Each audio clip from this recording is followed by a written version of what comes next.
Good morning. Today we are going to conduct experiment on synchro pair characteristics. Aim of the experiment to draw synchro pair characteristics. And this is the circuit diagram. Here we have stator winding of transmitter and this is the stator winding of receiver. These are the windings S1, S2, S3.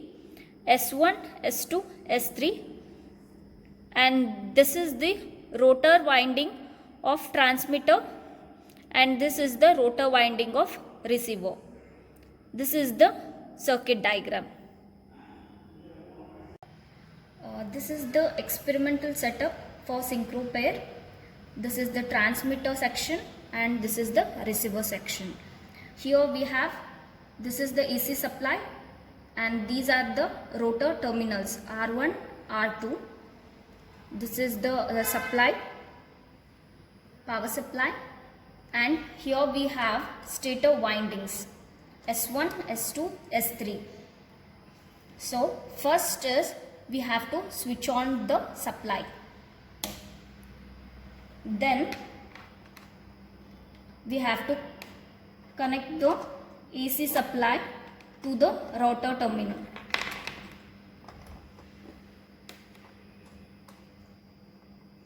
So this is the connection here for R1 and R2.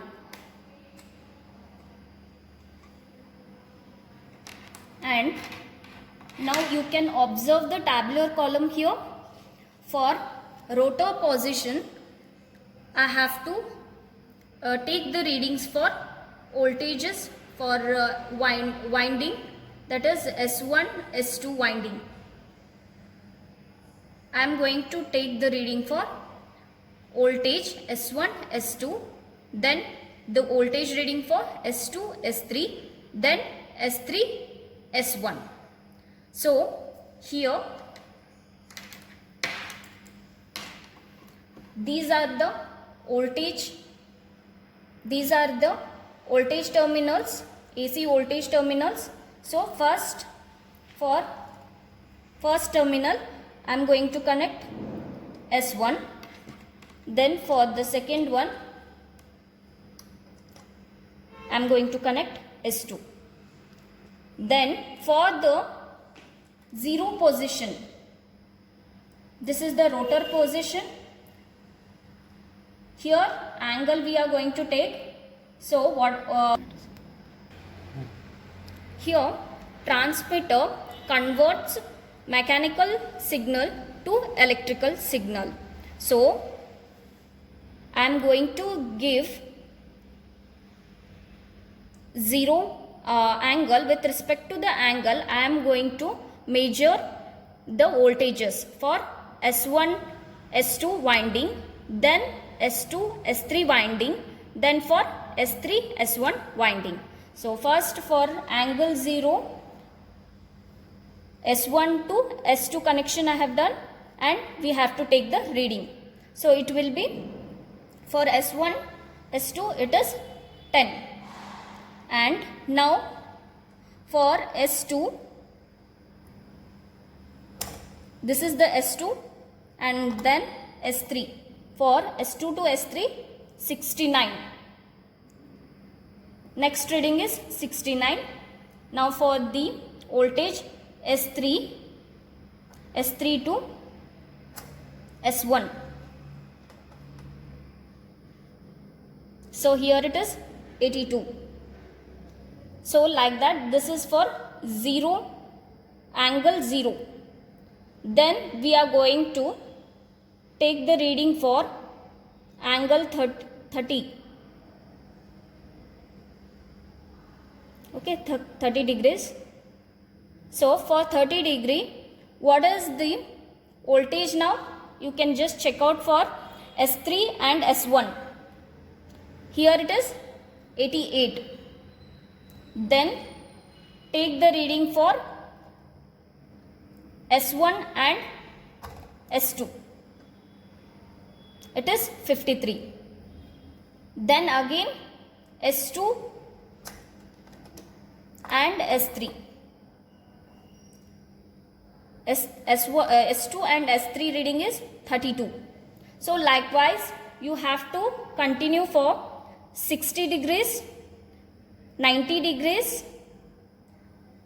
and till 330 degrees you have to take the readings for voltages, that is across S1, S2, S2, S3 and S3, S1.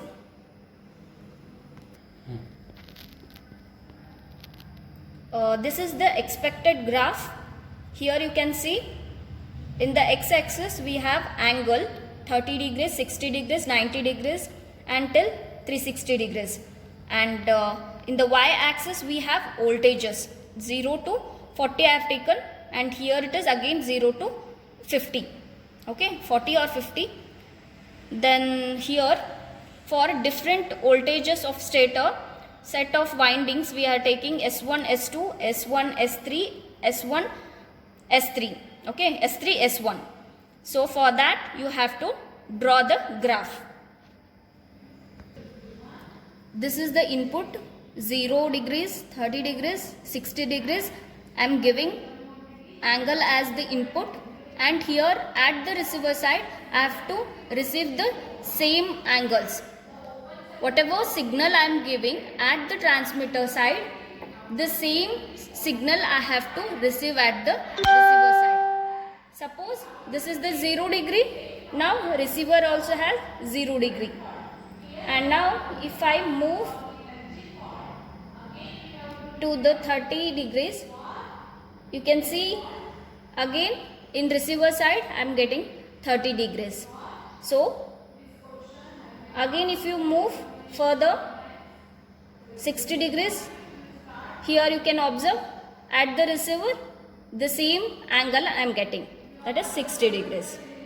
So write down the reading, just this is for observation. Whatever I give the signal at transmitter, I should get the same signal at the receiver side.